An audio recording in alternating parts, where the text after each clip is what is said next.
So what are some of the reasons you feel like the Islamophobia is increasing a lot in the West overall? So I would say two predominant reasons. One is the advent of social media. Although knowledge is at our fingertips, so is disinformation and misinformation right at our fingertips.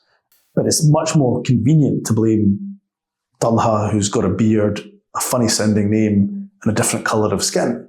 Much easier to blame him for coming to this country and taking your house than it is for me to say, sorry, I didn't quite invest and build the houses that needed to be built. So we've seen that, and I'm afraid this is the age of which Muslims are the target. When I was growing up, there was no such word really as Islamophobia. If you were attacked because of your race.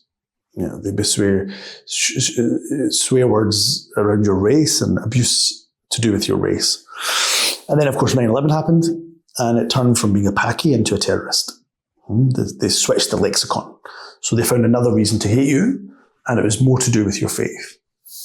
And it has been thus, I think, since really 2001, that the majority of hatred I get is Islamophobic, not racial. I get some racial, but mainly Islamophobic. But what's happened in the last number of years, really, across Europe and the West, is this rising tide of the far right. And this far-right populism is driven by anti-Muslim hatred. Geert Wilders in the Netherlands openly calls for the banning of mosques and the Quran. The National Front, driven by anti-Muslim hatred in France. The AfD in Germany, the far-right party, dedicated an entire chapter of their previous manifesto saying that, titled, "Islam does not belong to Germany." And then we have in the United Kingdom the rise of reform, headed by Nigel Farage, who started the general election campaign saying that some British Muslims don't share British values, a dog whistle of the highest order.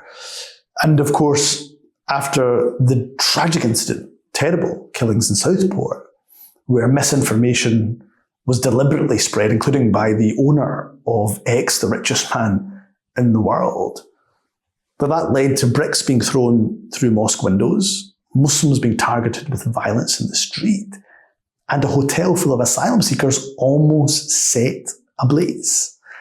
So I never thought I'd witness such scenes. And I'm afraid if you look at every single opinion poll in the last 6 months, virtually every single one shows Reform increasing their lead and being the most favoured party in the entire United Kingdom.